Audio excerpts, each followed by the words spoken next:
Well, hello, friends, and welcome back to another episode of the Overshare Hour. It is us. We are back after the holidays, 2 weeks hiatus. We love you guys. How's everyone doing? How are you doing today, Juby?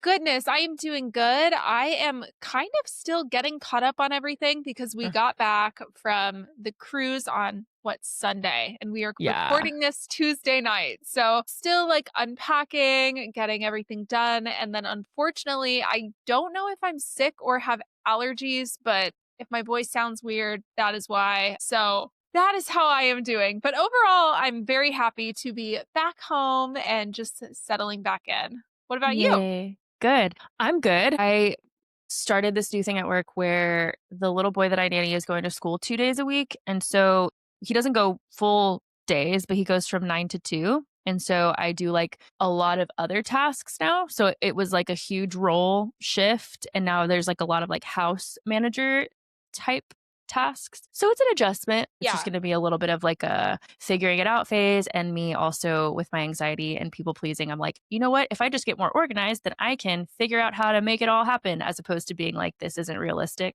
Does that make Yeah. sense? No, that does make So sense. yeah, I looked at the task list that they sent me on Sunday and I didn't sleep at all on Monday because I was so anxious about it. And then I ended up emailing them and saying like, "Hey, I'm going to give this my best shot, but I do think that it's a big ask. Like a lot of these things are a big ask." And then I saw them on, Monday and they were like, "I think it looks like a lot on paper, but like it's not going to really work out to be that much." Well, we'll see. Today was super freaking busy. So I guess we'll see how it plays out the rest of the week. But I did try to I think I was just like trying to get so much done today because I'm nervous to get to the end of the week and not have stuff done, but it just feels like I got a new job basically. I just feel like I have like a new like role. So, Yeah. yeah, I don't know how I feel about that yet. Hopefully, once they or at the end of the week, you guys will be able to see what's realistic and what's not, you know? Yeah. And Yeah.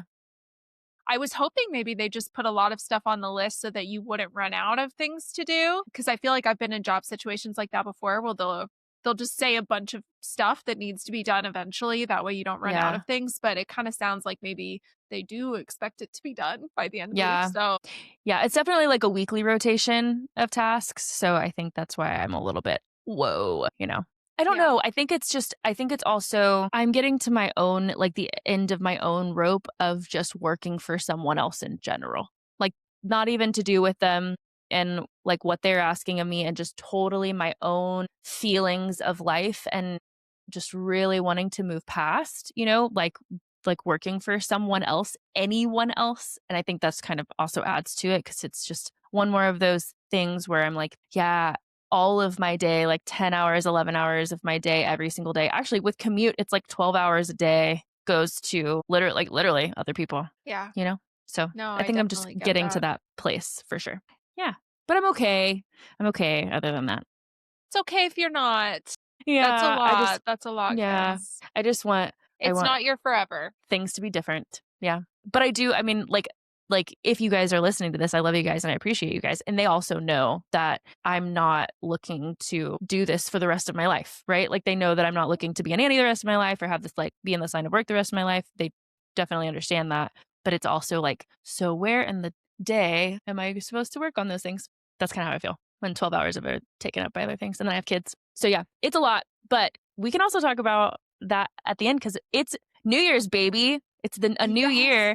And when we overshare later, we're going to talk about all of our goals and aspirations for the year. Which I'm so excited about Me because if too. y'all know anything about me, this is my favorite holiday. I love New Year's. So I'm such a goal setter and I am very excited to talk about all of the New Year's resolutions that I wrote while I was on the cruise that Did you really? oh yeah. And I I was like, love this is that. fun. It's not work. I'm sitting here deciding what my goals are and my dreams are for the year. So I will share what some of my dreams were last year Yeah. as well as this year and all of that. So I'm Yay. excited to get into that. But before we do, are you ready to get into our first submission? Yes, I'm so ready. Let's do it. Okay, I'll start. Hi, pals. Here's the tea. I've been with my partner for over 3 years. We live together, we're in a band together, and have an extremely sweet and supportive relationship. We have several friends who have kids and both do a little bit of babysitting here and there, sometimes together. This has sparked us having some conversations about having kids together, which is something that we are both really excited about. The issue is, my partner often brings up feeling unsure about our relationship. He says he loves me dearly and our relationship is the best that he's ever been in, but he doesn't feel that fairy tale sureness that people always talk about in the movies. Like, I saw her and immediately knew that she was the one. To be honest, I don't really believe in it that way anyway, and it's not like I feel that way about him. I believe that there are many people in the world that I could be happy with and don't believe in the one, but rather believing in choosing your partner every day and putting in the work to make the relationship great. I don't necessarily feel a raging, fuck yes, this is my person, but more like 1,000 little yeses every day. Should I have higher standards of loving and being loved? Is it supposed to feel explosive and unignorable, or is it okay that it just feels good and I want to keep doing it? Maybe my answer is that your description of how you feel made me emotional, more emotional than the description of some explosive movie fairy tale love. I think a thousand little yeses every single day that make you want to keep saying yes tomorrow is really fucking powerful. And I think that love does look different for everybody and feels different for everybody. And I think it feels different every single day sometimes. It's not going to feel even the same day to day. So I don't think that you should have an expectation of it feeling that way. I am going to reference something that I heard in We Can Do Hard Things podcast, Glennon Doyle, Abby Wambach, and Amanda Doyle's podcast. Amanda, Glennon Doyle's sister, was talking about Abby and Glennon's relationship. They have that movie, write a book about it experience of falling in love. And it's exciting. It's what everyone talks about, and writes stories about. But Amanda was like, I guess in this episode, they were talking about their love story. I don't really remember the context of how it came up, but Amanda kind of stopped them and was like, not criticizing, but kind of was like, hey, I feel like I need to speak up here because you guys seem to act like the only type of valid love is the lightning strike love. Like, you guys had that. You had the lightning strike, world shaking, you see each other from across the room and everything changes type of experience. And she was like, but the way you talk about it can feel invalidating to all of the other people who have different types of love. And then she went on to explain her relationship with her husband. She was like, our relationship doesn't and has never felt that way, but it's the safest love I've ever had. It's the calmest love I've ever had. It's a peaceful love. It's like a coming home feeling. And she described her relationship completely and entirely different. And she was like, but I think we need to validate those types of loves as well as lifelong partnerships or partnerships that are worth, marriages, things like that. So, no, I do not think that you need to have some specific type of movie style relationship in order for it to be worth committing your life to. If it's something that you say yes to every day and choose every day, then that's what I think a beautiful partnership is. If it's meaningful to you, if it's healthy. The only thing I would say is that the other person has to feel that way too. And I think that maybe is what I'm hearing in this that feels hard is not only are you starting to second guess how you feel and whether or not what you feel is true love for yourself, but your partner is also doing that. And you can't control their process or the conclusion that they come to. You are comfortable with 1,000 little yeses.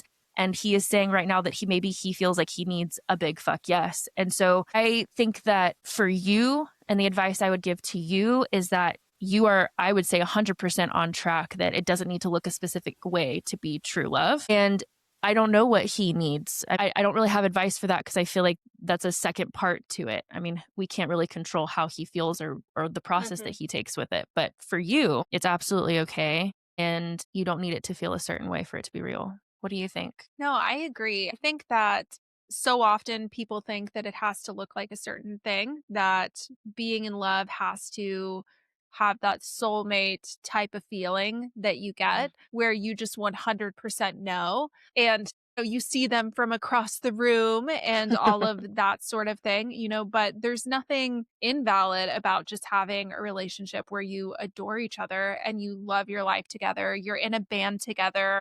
and you have a great friend group and you're just happy.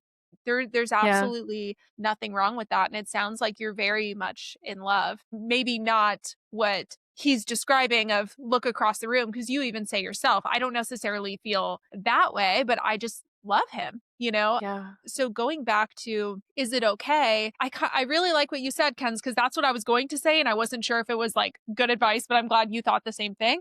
Is that I think that the issue becomes when you guys don't align on what you Mhm. think love should look like. Not to say that he can't get there and change his mind on what love could look like. It could literally take a conversation of you saying, like, Totally. well, this is what I feel like love is. And he might be like, oh my gosh, yeah, you're right. I love you. So I'm not Yeah. saying that that's like a deal breaker, but I think say he never changes and he always has it in his mind of someday somewhere out there maybe there's this I look across the room sort of thing and I want that for myself, and he's yearning to have that sort of feeling and you're good with just the everyday yeses, which is absolutely beautiful, Mhm. then I think that it is kind of an issue that you guys aren't aligned on what love should look like in a long-term partnership. This reminded me a lot of when I got with Bran because I'm the type of person, oh my gosh, when I met Bran, I was sitting across, we were just sitting on his bed talking. This is about a week into dating. Guys, I'm so dramatic. Okay, a week into dating.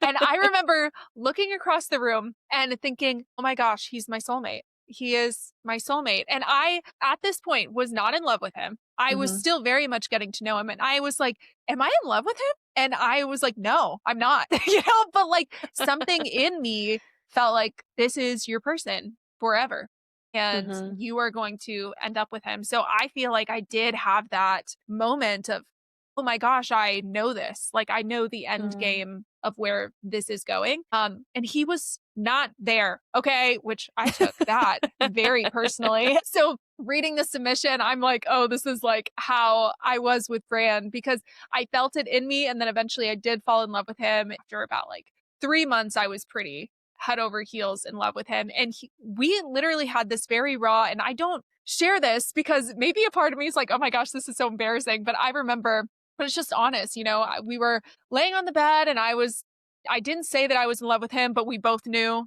that like I was kind of in love Yeah. with him. And he was saying he doesn't know what it means to be in love exactly. He's like, I was like, well, What do do you you mean? think you'll ever be in love with me?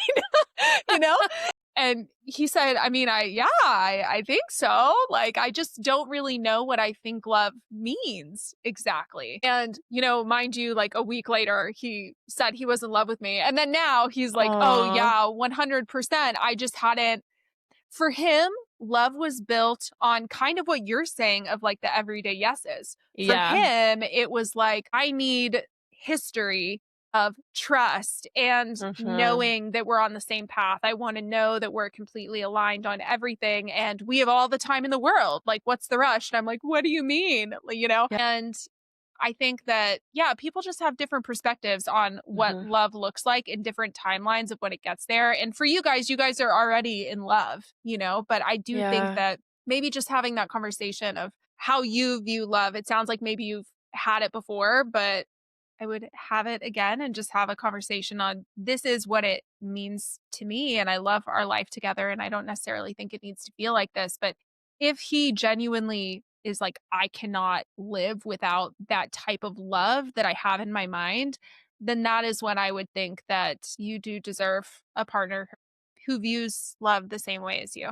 What do you Yeah. think? No, I totally agree with everything you said. And I was just thinking about because I'm a pretty big hopeless romantic. I kind of love the idea of the lightning love. And I think that's why I gravitate towards stories like Glennon Doyle and Abby Wambach's love story, because I'm like, oh, that's so beautiful. That's what love is. And I have learned that I have both types of love in my own relationship. Like I fell super hard for Luca really quickly. I was a little bit like you and way worse than you. I was like 2 weeks into the relationship and I was like, "Are you ever gonna ask me to marry you?" Not really, but I mean, I was like, "Are we gonna make this official or what?" And he's like, "We've been dating for 2 weeks." And so I like was just kind of sure, I guess, or like felt really sure really soon. And I'm grateful that it worked out and that we are going to get married. But I also could have just been like jumping in really quickly with the wrong person. I'm just grateful that it ended up being the right person, right? Because I'm so like, love story. This is my love story. I'm so happy I found this person. And now we've settled into our relationship and I have very strong, loving feelings toward him. You know, we have moments where I get butterflies and things like that. But there are so many moments in life that feel like the 1,000 little yeses as Yeah. opposed to the one big yes. And because life is every single day, all day long, with so many scenarios and hard things that happen and moments that you need support and moments that you have to work through conflict. And I think that those are the moments, if I have to really reflect on my relationship, if I were to say, which thing is making you stay in your relationship? Is it the way that you felt when you met him? Or is it the way that you feel now, having Mm. done all of these moments together and come out on the other side of them? And it's every time it's going to be all of the little moments, not the way I felt when I met him or on our first date. Even though I loved the way I felt, it's the way I feel now because of what we are building together. Again, I don't want to invalidate people who have been together for so many years and still feel like, you know, it's the Notebook movie in their everyday life, because some people I do feel that way. But I think it is true that the more we have these little moments, the more that you realize like that's the foundation, or like not just the foundation, but like the meat of your relationship. That's what keeps a relationship going. And so I think you'll have something really beautiful. And I hope that maybe he just needs to see that perspective. And that's kind of what I was thinking when you said it too. Like, just because he's not feeling this now doesn't mean that they couldn't sit down and have this conversation and him feel comforted that he sees love this way, and maybe give him the permission to view it that way too. Because we have grown up in a very toxic worldview, with a very toxic worldview of love that only feeds us one specific thing. And that's what we all chase forever. And he may just be thinking of it and can't break out of that cycle. And he might just need permission to feel what he feels and not compare it to this thing that I would say is ultimately unattainable, you know, for most people. It's not real life every day. Yeah, and I also think that a lot of those stories, want to be careful. Well, okay, here's the thing. I'm thinking about Ted and I'm thinking Yeah. how I thought, wow, this is so God confirmed. This is Mhm. so God confirmed that we are supposed to be together. The stars freaking aligned. The stars aligned for me and Ted. And then, like he literally could have killed me. So Yeah. the stars aligning is not everything. And I think I had it in my mind that that is the type of love that I wanted. So I can really relate to his perspective a little bit and we don't know his history. That's the funny thing about like, we get these submissions and we obviously have our feelings, but your boyfriend has so much lore. So I don't know his lore. I don't know why he views love this way. We would have to like Yeah. actually sit down and have a conversation to know why he thinks this. For me, the reason I so ate up this thing with Ted was because I was always told this story of how my mom, they went to Asbury Christian University and they Yeah. walked into chapel. My mom literally saw my dad from across the room. My mom is like a white woman from Illinois and she sees this Mexican across the room and she's like, this is the only Mexican I've ever seen and he is my husband. Like we are going to get married. Like, and they just tell this hilarious story of how my mom saw Yeah. him and she was like, this is it. I'm going to Yeah. marry him. And I was raised with that Mhm. idea of this happens. Like sometimes God just, shines down Yeah. and you just know when somebody's the one. So I think I was so primed to eat all of that up when I met Yeah. Ted and when all of the tomfoolery was going on with the prophet. And same thing with my grandparents. I heard Yep. the same sort of thing with them. This is actually a really cute story, so I'm gonna overshare and tell it 'cause it's so cute. But my grandma, she loved to tell the story, and she got dementia later on in life, and she would just tell the story over and over again. And I remember one time we went to go visit her in the hospital, and she literally told it like 6 times in a row, because this is just her So favorite story. beautiful. So beautiful. But basically, she went to a church camp when she was maybe 17 or so, went to a church camp, and she was praying to God, please send me my husband, as was every Christian girl, including Mm. myself. 17 years old, man. 17 years old, please send me my husband. So she shows up to this church camp thinking, my husband has to be here. And she sits down for dinner and she sits across from like 6 very handsome men, tall, handsome men, and they're sitting in front of her at dinner. And she would giggle and say, God let me pick. He let me pick which one I wanted. And she saw my grandpa and she was like, that one. I pick him. And she always says, like, with a little giggle, that God let her pick which Christian guy that she had prayed for. And they were a very, like, instant love, you know? Yeah. But with that, obviously, there's also the mixture of the yeses, you know? So I think I love what you said about how not every relationship is going to feel like a lightning strike, and that doesn't Yeah. make it any less valid. Like there's many different types of love. We're all different people. We all experience love differently. How silly that we would think that every love story is going to be the same. I think I Yeah. would feel differently if you were saying that you guys weren't sure if you loved each other. But that's not Totally. what you're saying. You know, you're not Yeah. saying that you question your love for him or y'all's life together. Yeah. Yeah. Yeah, I think what I was, like, trying to say kind of s came to me summed up as you were speaking, is that some people start their relationship with a lightning strike and some people don't, but inevitably at some point, everyone comes to the 1,000 little yeses. Like, that part's going to Absolutely. happen. So whether or not you had the lightning strike or you just slowly evolved into a relationship that felt peaceful and calm and something that you liked doing, everyone's going to get to that point where you have to say yes every day when things happen, when life happens. And I think that defining whether or not you're going to stay based off the lightning strike at the beginning is that's a big risk because who's to say that's going to happen, and that if it, even if it did, it's still going to evolve into something different down the line. It's not always going to stay a lightning strike. Yeah, So nothing stays that way forever. You know, yeah. I would describe Bran and I's relationship as a lightning strike in my mind. Like Hmm. the entire first year, I was like, I am living an absolute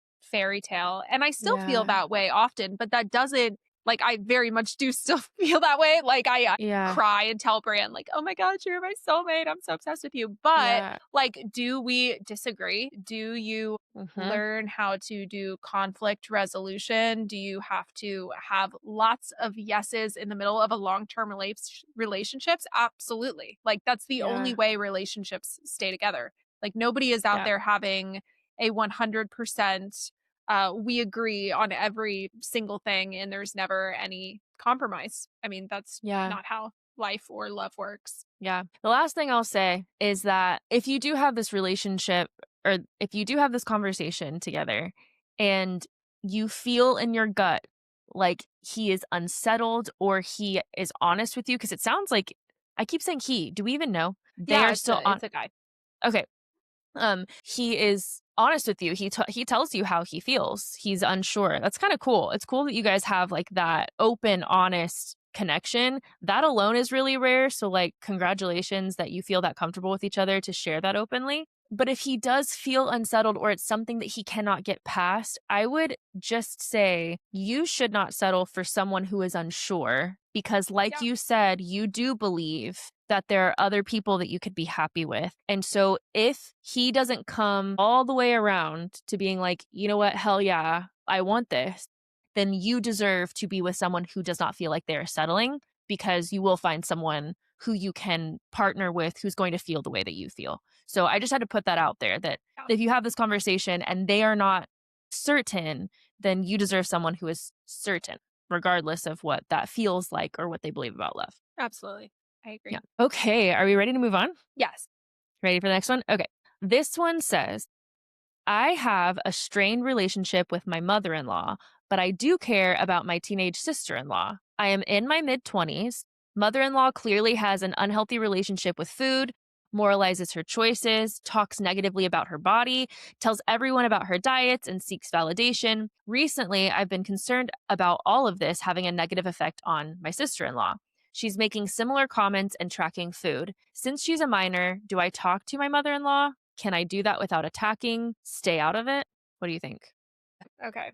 This one's really hard and I want Kenzie's advice, but I will give my 2 cents first. I think that I could be talked out of my advice. That's why I want to hear Okay. yours, but here's what my initial thoughts.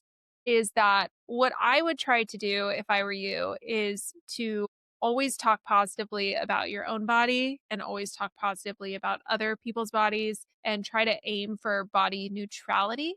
I think that that is something that has been super helpful for me to not necessarily, because I went through a phase where I was like, I have to be like so affirming. You say these affirmations and then you're mad at yourself that you don't love certain parts of yourself. So Mhm. I have really enjoyed people talking about body neutrality, where you're like, this is how it is. And I accept myself and I love myself for what my body does for me. So I would just try to bring that energy to her life. And I don't know how close you guys are, if you guys share things on social media, but personally, what I would do is I would probably be like, here are a few of my favorite content creators, or ask her, like, Mm, what are some of your favorite content creators? And then, like, maybe suggest some that are more body positive or talk about self love in that way. Because it is so easy to constantly feel like you need to be on a diet at a young yeah. age. I was thinking about this the other day and thinking about how I think we were talking about the fitness test. Did you have to do that in school, Kens, where Yup. you would do the pacer test, you'd run back and forth, and then they would say, how many crunches can you do? And all the kids had to do it. And I remember we also had to give our height and weight when I'm 8 Mhm. years old. And I remember feeling so much shame that I weighed more than Mm, other 8-year-old girls.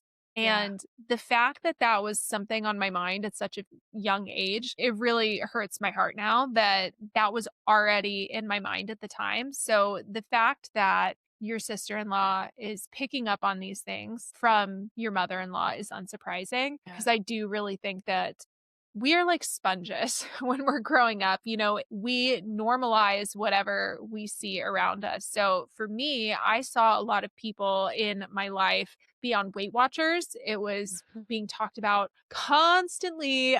Weight Watchers points Yep. was such a big deal, and it got to a point that what I hate, and I would like to think that this will be healed in my mind someday, but once you know the amount of calories in something, it's very hard to unknow something. It's like, how do I just erase this from my memory? And Mhm. thankfully, Weight Watchers points have been erased because enough time has gone by. But I remember looking at foods and being like, I know exactly how many points is in that Mm, food, and it's very hard to heal from that. And yeah, just on a personal note, going back to Crystal, which I know we talk about a lot, but my ex-maid of honor, there was a lot of like unhealthy stuff going on with food, and I was such a sponge. I was 12 years old and she was 19 years old, and I was living with having a best friend who was very much struggling in her own right. And I have a fair amount of empathy for what she was going through as a 19-year-old. She totally. had a very severe eating disorder at the time. And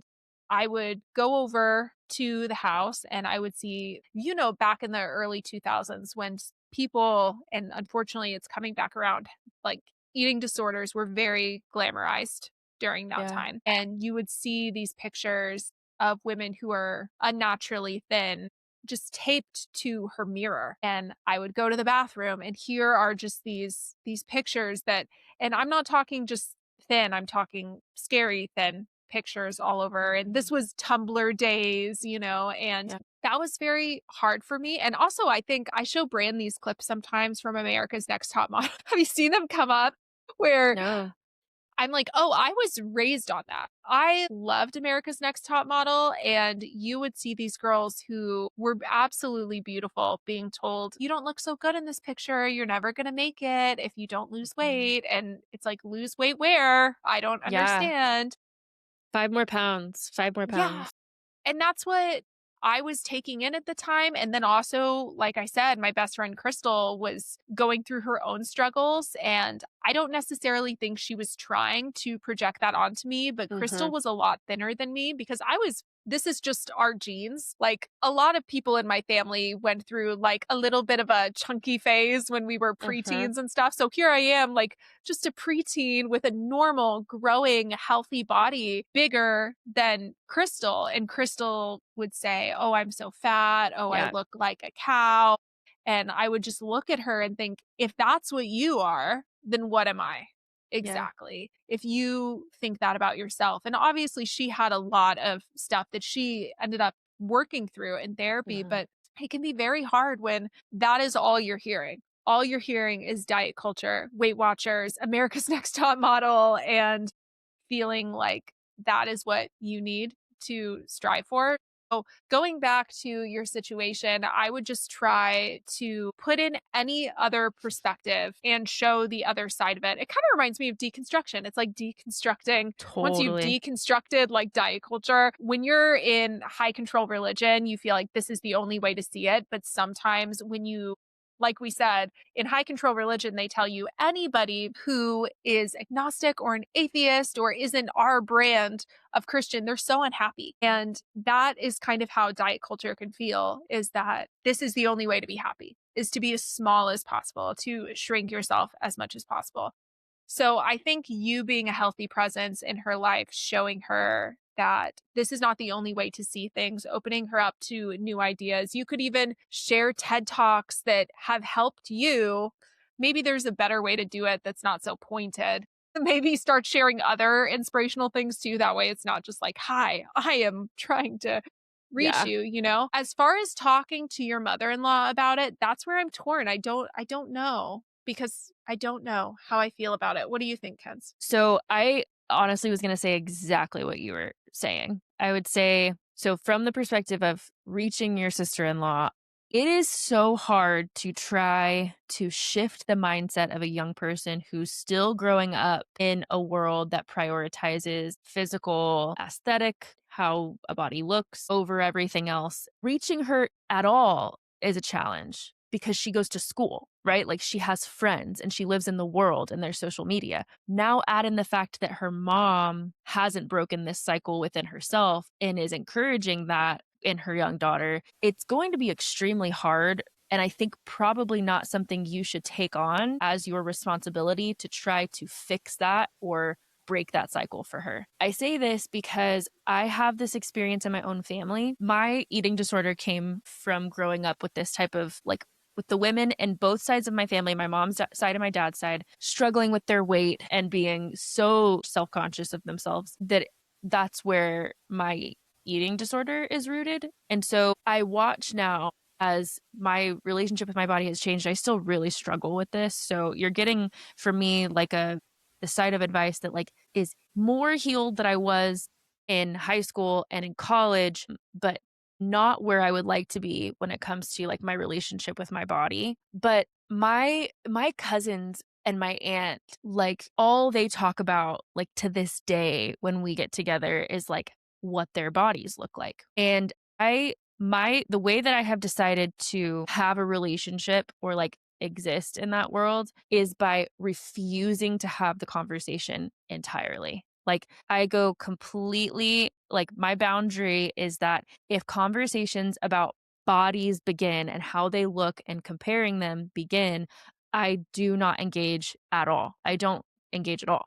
And so I think with this situation, it's hard because you look at her and you want to save her from it. But at the end of the day, there's nothing that you can do that's going to completely protect her from the environment that she's living in and growing up in. So I think the best shot that she has is by you just modeling your relationship with yourself and your relationship with your body and modeling that there's a different way to live and there's a freedom maybe that you can offer in how you live that she is not seeing in her mom's relationship with food or herself or her body image. And so twofold, you're going to have to release the responsibility and grieve the fact that you can't 100% know that you're going to have the influence that you want to have and then also support her through modeling what that looks like just within yourself and your own relationship with yourself. So, like, she's probably going to continue down some sort of journey with her body for some sort of time. It's possible that when she comes to the part in her journey where she wants to heal, she might remember all of these moments where you showed up with a healthy relationship with yourself and you might have your moment 10 years from now. You know, you might have that the ability to have that conversation with her or be that person for her while she's healing from what is clearly already kind of taken hold or like gotten its hooks in. I'm not saying there's no hope now. I'm just saying I wouldn't burden myself if I were you trying to intervene with a minor and their mother in an active, pointed way because it probably is just going to cause a lot of issues in your life. And it might not be successful because she lives under her roof. She sees it every day. She's already beginning a relationship with herself, and the world is mirroring back to her what she's already seeing being modeled in her own home. So just offering her the example of something different, I think, is really beautiful and brave and meaningful and might help later on down the line. I try to do that myself in my own family, and it's extremely difficult because I struggle with my own body and my own self. But I have two daughters. Like, I have the opportunity to have these conversations. And I'm just going to give this as an example because you never know what kind of conversations you'll have with your sister in law, especially if y'all are closer. And I don't know how old she is. You don't say, you just say she's a minor. My daughter is 11, and last school year, so she may have been 11 already, but she also could have been 10 when we had this conversation. But she came home and she was feeling really emotional, and she had a conversation with me, and basically she opened up about some stuff with her body and just feeling like her, kind of what you were describing, to be like her body was bigger or like bigger than other people's bodies, or that people were commenting at school on her body. This was the first time that we'd ever kind of run into this because they're like just hitting that age. But I didn't know what to say. But I basically started talking to her about the encouragement that I feel when I think about the things that my body does for me, kind of like how I was able to create her in my body and give birth to her from my body and feed her from my body. And my body is the thing that, I just listed all of these things. And it didn't seem like it was doing anything in the moment. Like I was like really had one of those parenting moments where I felt like I was missing the mark. And then not too long ago, like this has been like a month or so ago, and mind you, this conversation was last school year, she stops me in the kitchen and she said that her friend is having some body issues. And she was like, I told her that she's perfect and like the way she is. And she stopped and she goes, Mama, like ever since we had that conversation and you told me this, and this, I don't really struggle anymore. And it was such a relief to feel that way because I really thought I wasn't doing much. So I'm thinking that you might feel like you just being and existing and offering an example, or maybe you end up having an opportunity to have a side conversation, about self confidence that seems meaningless to you, or like it's not offering enough to her. When someone is reaching for something different and something that is going to help them, or a little bit of healing, you never know how much of an impact that's going to make. So I would say just stay true to yourself and try to model healing for her. And also, the thing with the mother in law, I personally would not have the conversation. I don't think that it's worth it. I think it could cause a lot of issues for you. You never know how that's going to affect your marriage. If you have your own kids or whatever, you don't want to cause more struggle in that dynamic that already you said is strained. So I would just stick with modeling, and maybe down the line, you'll be able to have an open door for a conversation, but it's really Yeah, hard. it is hard. I agree. And I think that I thought of something just now that it doesn't have to do with eating, but I do want to give a trigger warning for self Okay. harm. I honestly don't talk a lot about this because it is such a heavy conversation. So I really struggled with self harm from the ages of 14 to 17. It was a very ongoing issue. And it's one of the reasons that I ended up being hospitalized when I was 17 before I went to the Heidi Baker conference. I remember feeling this immense weight to make sure that the younger people in my life did not go down the same path. And Mm, I was so set on I don't want them to know that I went through this. I don't want them to ever experience this. And I think I held a lot of feeling the need to protect them from me and what I had been through because I personally started self harming because I saw it done on a TV show. And mm, personally, I don't love when these things are on television because for me personally, and I would have to do more research to know if I'm right, but for me personally, that is why I did it, is I saw it on modeled on TV. I saw a depressed character do this and I thought, oh, I should try that. mhm. And I don't think that that helped me at all. I wish I had never seen that episode because it really started this.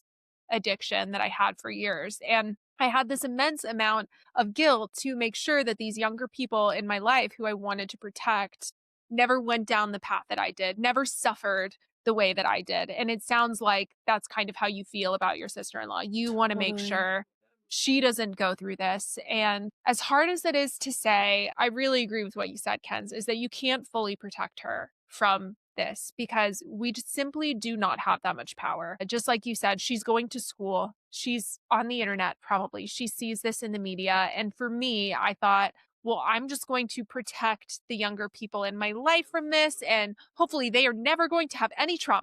They are just going Yeah. to be set up and they're going to be great. And I remember I came home from Bethel one summer and I saw that these younger people in my life, multiple of them, were self harming. And I was shattered. I felt broken. I felt like I'd absolutely failed Ugh, as an older person in their life. And I thought, oh my gosh, this is all my fault because had they not seen me do this, they probably would have never. But the truth is, it has to do with friends and media and the trauma that they went through. They went their through own trauma, brains. Yeah. their own brains. They both went through trauma. And um, yeah, and that happens, that we can only protect the Totally. younger people in our lives so much. But I do remember when I finally left Ted and when I started rebuilding my life and feeling happier, both of these people ended up expressing to me how I'm gonna cry.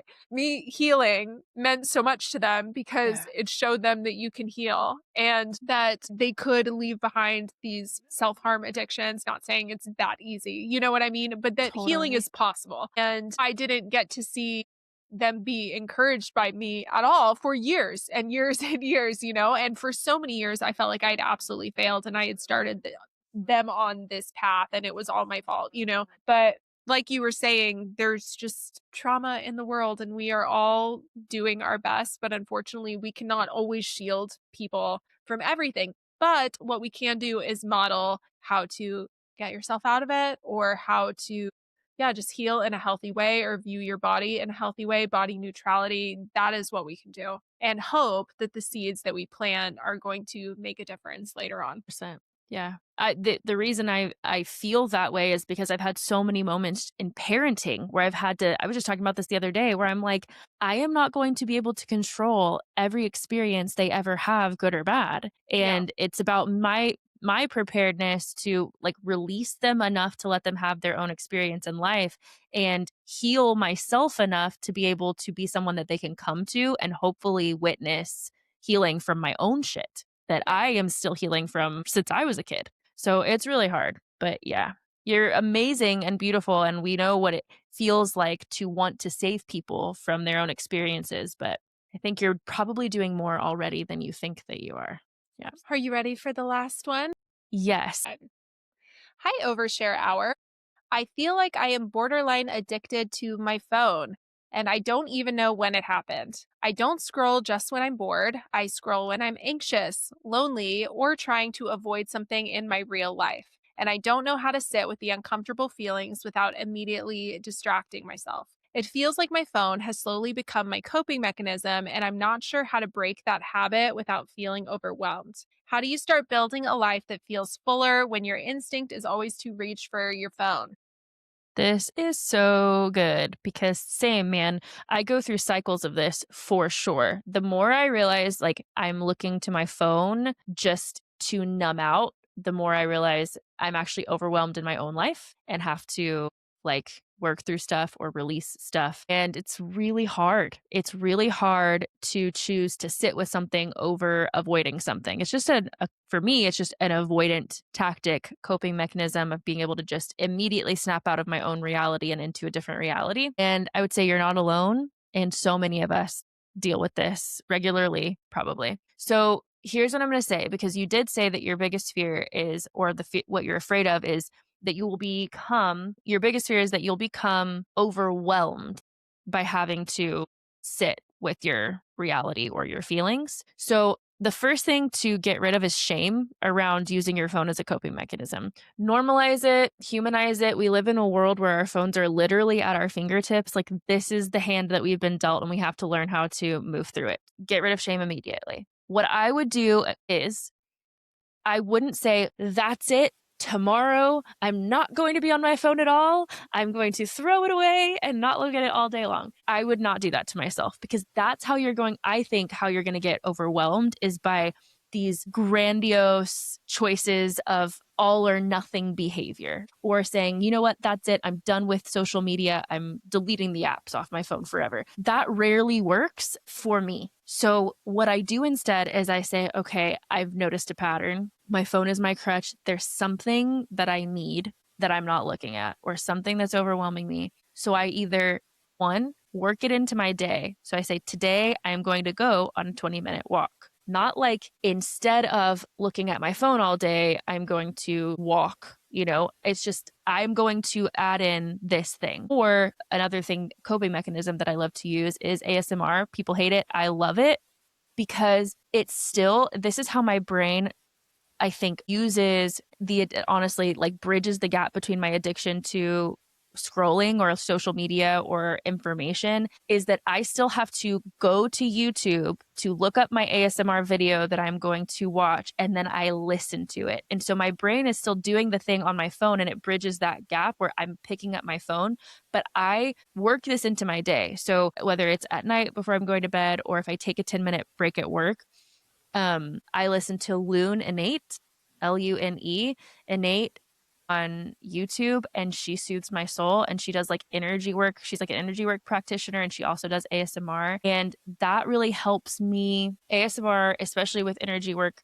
vibes, helps me work through my overwhelming emotions without having to like intentionally sit with it and like think through it too much. I can like kind of almost meditatively let the emotions come up and work themselves out. Journaling doesn't really work for me. It seems to be more, journaling is a thing that I need to do if I am ready and feel motivated to intentionally work through my feelings. That's where I'm at right now in my personal practice of healing, because I feel like if I'm feeling overwhelmed and I go to journal, it makes me feel more overwhelmed, because I'm just like journaling all of the negativity on the page. That might change. I want to have journaling as a practice, but ASMR, energy work meditation, has like really helped me. So that's one of the things. Another thing that I will do is, one time a day, only one time, if I pick up my phone and I notice that it's a habitual picking up my phone, only one time will I say, okay, I'm going to put this down and do something else, like redirect the behavior.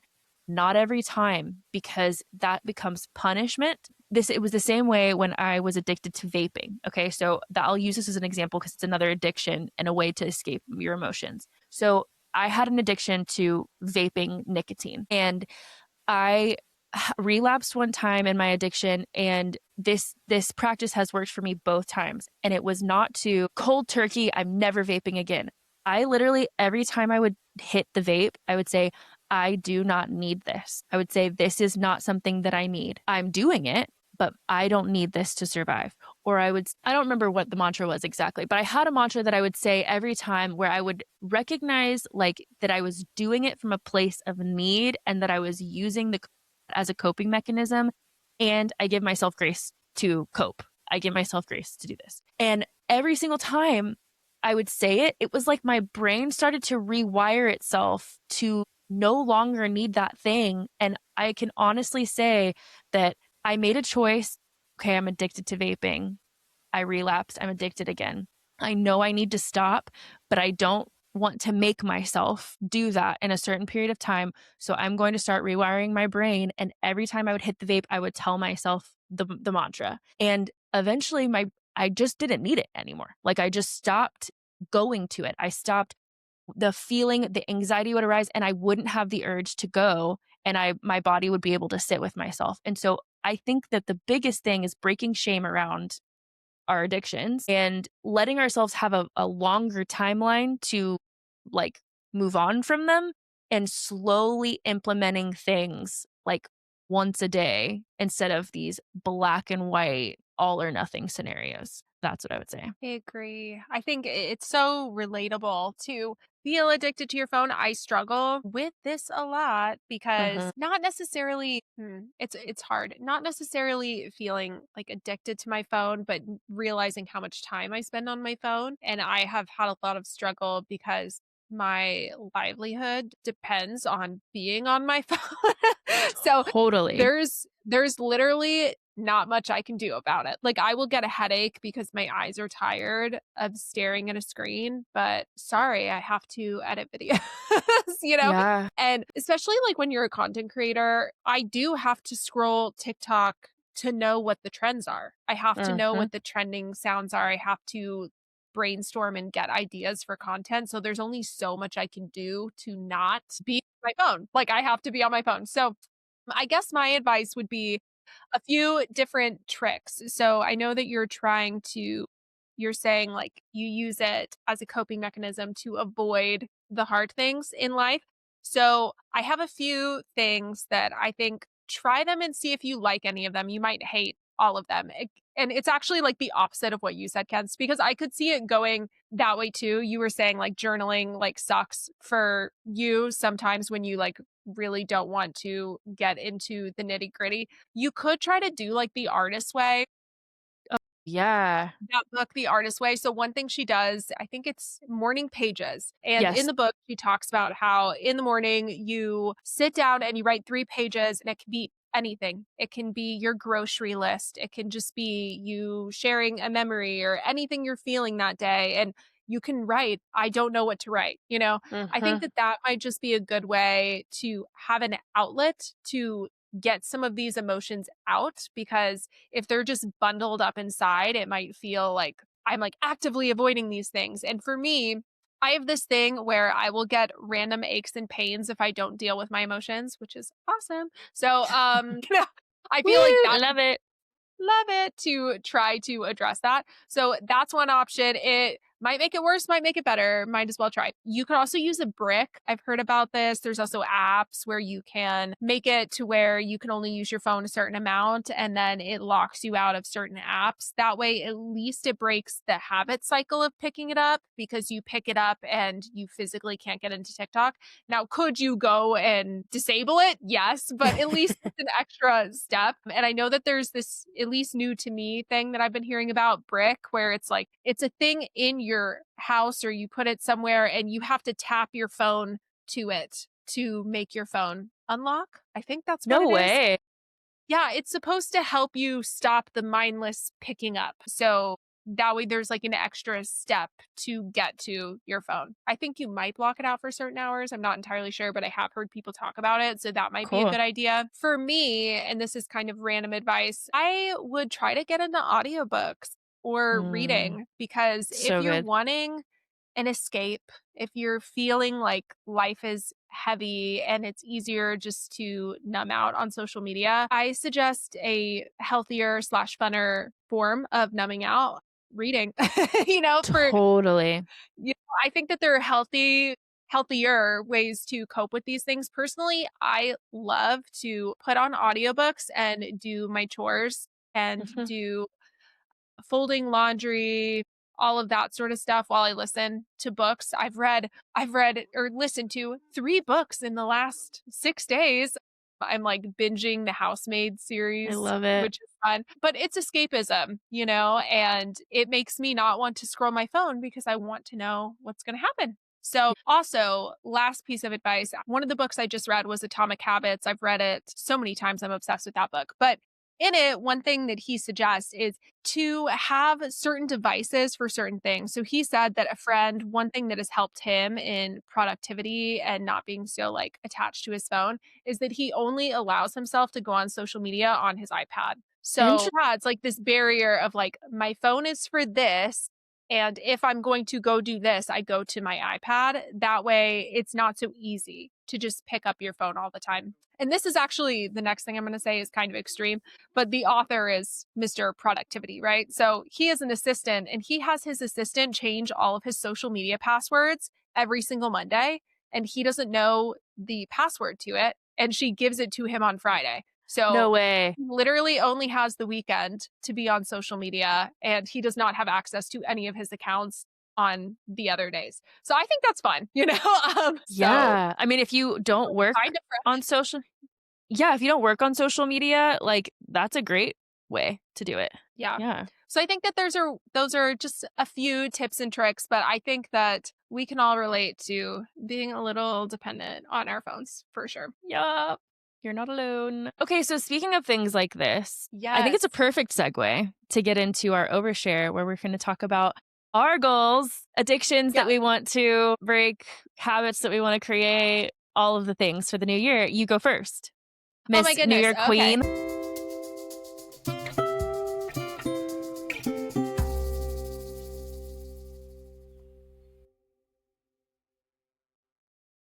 I love New Year's, and now I love it even more because now it's my anniversary. If you guys don't know, Hmm. Brandon and I got married on New Year's Eve. So for Best me, I'm wedding like, ever.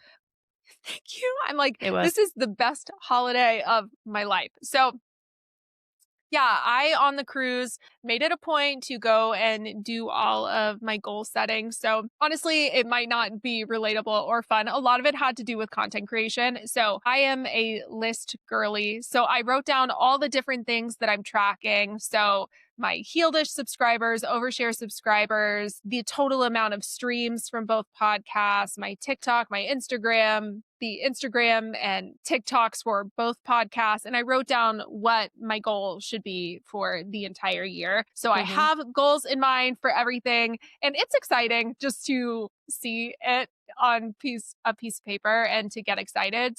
I found that this really worked last year, slash, I got a little lucky with the algorithm.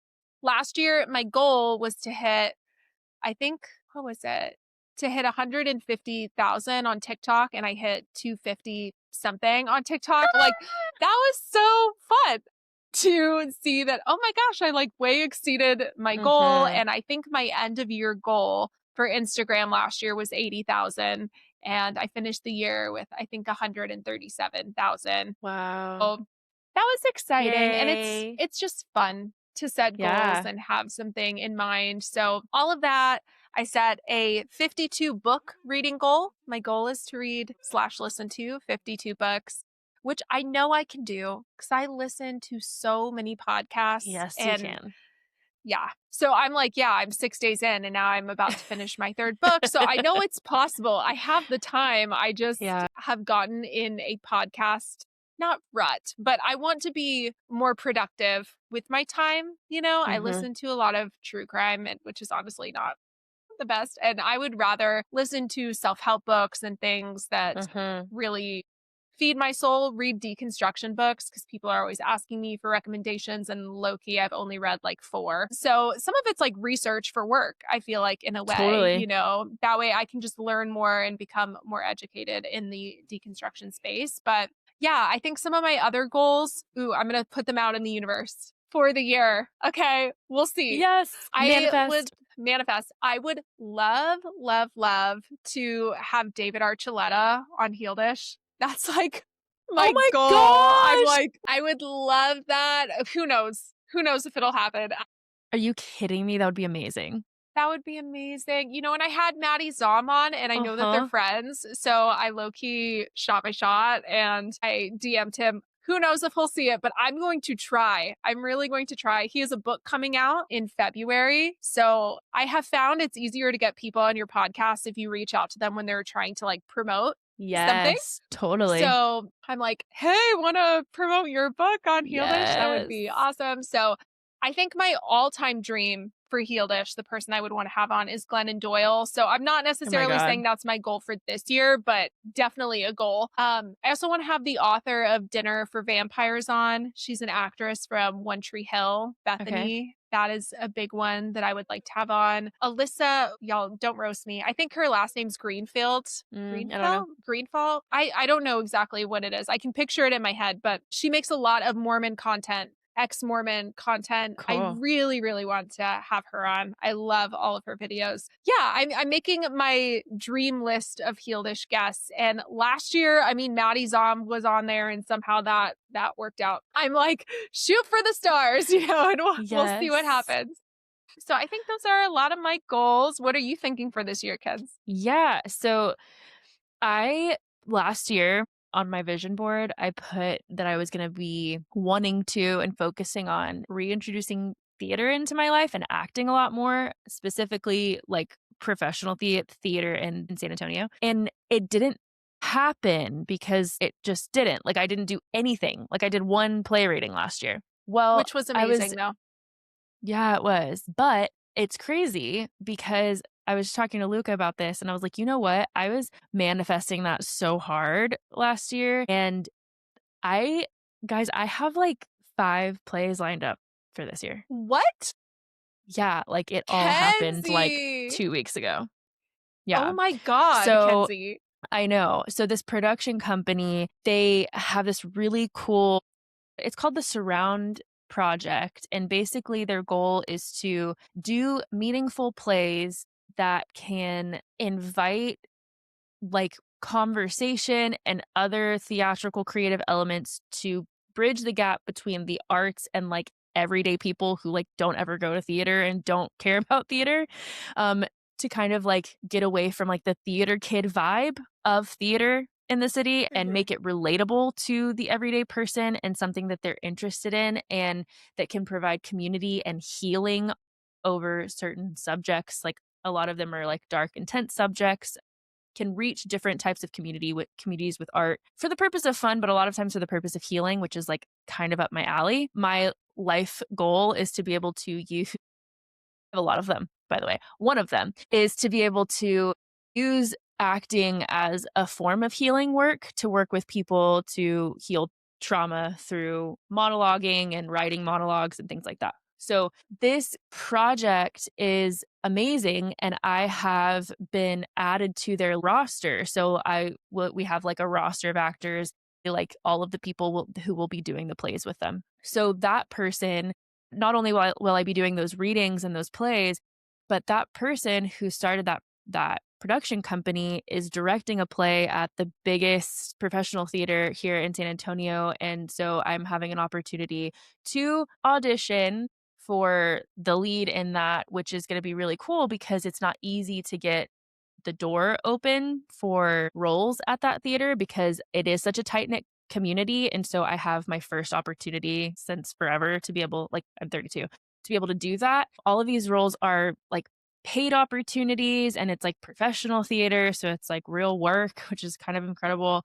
And the biggest thing that I want to say, I don't know if you guys know this, I probably have never talked about this on the podcast. The show Gilmore Girls, if you know anything about it, it is like my favorite feel good show. Like, you know how you have like Friends or How I Met Your Yeah. Mother? Like, Gilmore Girls is like my thing. I've named 2 of my animals after characters from Gilmore Girls. It just got me through a lot of darkness. It got me through a lot of postpartum depression. It was just, it's a light for me, you know? And I really, really love that show. Well, I just found out that one of the plays that I'm going to be doing this year um, is written by one of the writers from Gilmore Girls, and he's actually going to be working on it with us, like in rehearsals and like Oh doing the my talk God. back. Yeah.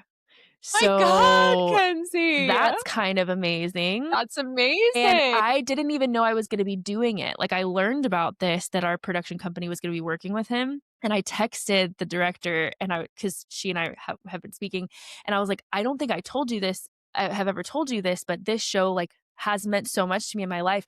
I can't wait to be in the room just to, like, see it happen." And she was like, Yeah. "Oh, well, there's, like, a place for you at the table." And I was like, "Oh, so, like, I get to, like, be in it. So I get to be one of the people who gets to, like, actually do it and work with this guy." And so I'm just so grateful that I didn't get discouraged last year about the lack of opportunity. I really did stay in this mindset like it's coming. I felt it coming, you know, when you just Yeah. feel that it's just not happening yet, but it's going to happen. And it all kind of hit at once. I'm going to be way too busy and I can't wait to be way too busy. So I haven't acted in so long. Like I have not been doing anything in years and now I get to have an entire year of acting. So I say that because that was on my list last year and it's coming true this year. And so I get to be in the midst of like a goal that I set for myself. I'm like really excited about that. A new goal, I guess, that I could say that I'm setting for myself is um I want to figure out the way that I act in my life and like practice my spirituality is different than the way I talk about it. And I think the reason is because I'm afraid of saying any language that feels dogmatic or that feels like this is the truth or this is what people should believe because I believe it or because this Mhm. is what I do. And so I err on the side of caution of just being like, I don't really know. And then I don't really live authentically within my own experiences. And I'm realizing that spirituality has a lot to do with our own experience of God or the universe or whatever you want to call it. And that I'm allowed and I should allow myself as a part of my deconstruction to also deconstruct from the fear that I am wrong or that I am bad from having a spiritual practice that is not only different from what I grew up in, but also in deconstruction, I became extremely fearful of any type of belief or any type of spirituality because I didn't want to be wrong and I didn't want to fall into a trap. And that is just another form of a prison that I've lived in because I'm a deeply spiritual person, like in general. Like I just Mhm. love to feel connected to something greater. And so I need to allow myself to have that without fear and without judging myself because I've just realized that I'm judging my own experience of life based on my past as opposed to being able to view spirituality through the lens of deconstruction, which is freedom and not having to have like all the answers or like a specific belief that feels 100% true. It can kind of just be the journey of what is. And then kind of falling in line with that, and that feels like what true authenticity is, and I've been really avoiding that and really, like, hiding that part of myself even from myself, and I wanna lean into that, so that's a big thing for me, and the other thing would be self-help books. I or just healing, self-help. I told myself not to be hard on myself over the last 3 years. I've taken a little bit of a break from personal growth, like, from really, like, working super hard at growing, and I feel like that's been really good for me to kind of relax into life and just let myself be human and mundane and just like live life and not try to feel like I need to change myself every 5 seconds. I feel like this year, a natural inclination that feels really, Yeah. just like I'm being invited into a season of like growing. And so wanting to grow in my ability to have better habits and like I said my spirituality and just my creativity and letting myself grow in that area too. Just another year of like intentional growth. So, yeah, that's kind of I love the that. theme for this year. Yeah, I'm That's so excited. exciting, Kens. Oh my gosh, I'm Yeah. so excited about your theater opportunities. Thank You know you. we'll be there. I'm I so ready. know. I I'm so know. ready to I see you can't act wait. again. It's gonna Thanks. be I can't wait. amazing. It's Yes, gonna be a I'm great year. excited. Yes, it will. So comment on our video. Please let us know what your resolutions are for this year. What dreams do you have? And yeah, we're excited to see them all come true. Yes, that is what I was gonna say. Please comment the things that you're looking forward to this year. And we wanna like be in community as we all like hit our goals and see things happen and make things happen for ourselves. And we just love you guys. We're so happy to be back. And we'll see you again next week. All right, see you guys next week. Bye. Bye.